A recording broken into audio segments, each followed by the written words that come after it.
Hi again, it's Jason from Fraser Valley Rose Farm. About 3 years ago, I did a video on how to grow lavender by seed, and I have to say, I think I did a pretty good job uncovering the basics, the planting depth, the temperature, the humidity to get good germination on lavender, but I missed the most important point, or at least didn't emphasize enough, that the quality and freshness of the seed that you use will make the difference between getting a full tray of germination and just getting a few sporadic plugs, like I'll be able to show you here. So that's what I'm going to rectify in this video. I'll go back through the basics of germinating lavender, but I want to talk first about those suppliers you can trust and how you know you can trust them. Getting right to it, I'm putting up a list now of 4 different commercial suppliers that I personally have tried and found their lavender seed to be of super high quality. The first one on the list is Gelito, then Geo Seeds, Hazards, and then also William Dam Seeds here in Canada.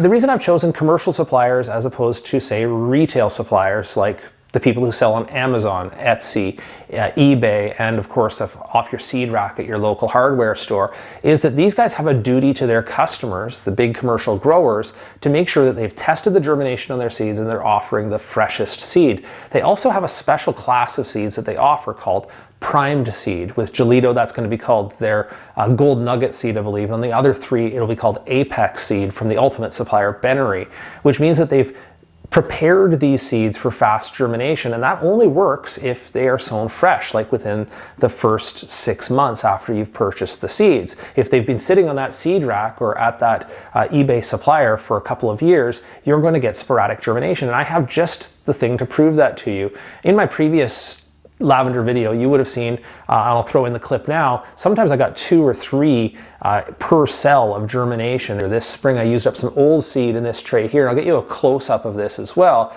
And I didn't do this because I was trying to get bad germination. It's just I had an old seed packet hanging around and figured, well, I have lots of lavender in the greenhouse. I'll just throw these into a tray and see what I get. And I'll give you the close-up here, and you can see that as opposed to getting 2 or 3 per cell, I was not getting 1 per cell. It's less than half the tray has germinated, and maybe I got the odd one that was 2 per cell, but it really was not a high germination rate. And that's just because it was stored in my hands for an extra year after buying the seed. So fresh seed and high quality seed makes the biggest difference. Getting down to the seeding method here, on the left here, these are the lavender seeds, and I've just for comparison put some lupin seeds on the right here, which are a medium to large size seed. The lavender seeds are much, much smaller.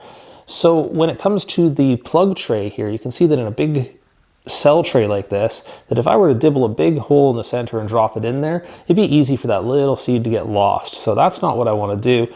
If anything, if I dibble at all, I just make a little divot in the center and then just drop a seed in the top there. And by the way, I like to use these open-faced plastic trays like these that I just rake the potting soil across into quite loosely. And what you'll note is that if I press on one of these, I can actually press it down by quite a lot, put a lot of compression into it.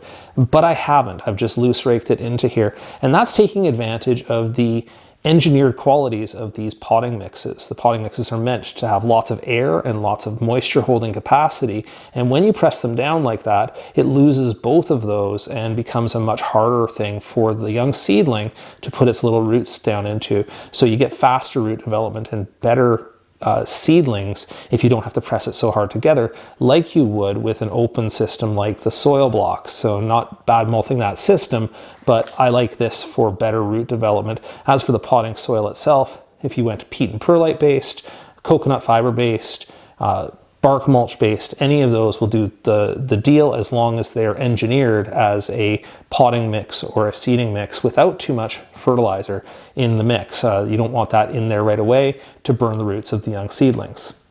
Temperature, humidity, and light. Temperature around 20 degrees Celsius or thereabouts. A little bit warmer is fine, but probably a seedling heating mat usually is quite a bit warmer than that, so I wouldn't recommend that. Regular household temperatures should probably do the job. A lot of big deal is often made about how much light they need. Actually, that has not been my experience. You sow them at the surface anyway, so they're bound to get some light, but I've germinated them in complete darkness in my germination chamber and it hasn't made any difference. And oftentimes sometimes there's a big deal made about putting them into the fridge or stratifying the seeds for some length of time. I find that that is only an issue if you're dealing with those old or poor germination seeds. So if I took that tray that I had the poor germination in, pulled out the plugs now, the ones that have germinated, and then put it into the fridge, I might get some subsequent germination. But from my point of view, it's always just a better deal for me in terms of time and effort to work with the fresh seed and get germination. So under those temperatures and surface zone, give them good humidity, you should get germination within about 2 to 3 weeks of your lavender seeds. And if you didn't, you probably aren't working with very good seeds. All right, that's all I have to say on the topic. I hope that was useful to you. And if you have any questions about germinating any seeds or about lavender in general, please drop those into the comments below the video and I'll see what I can do to help.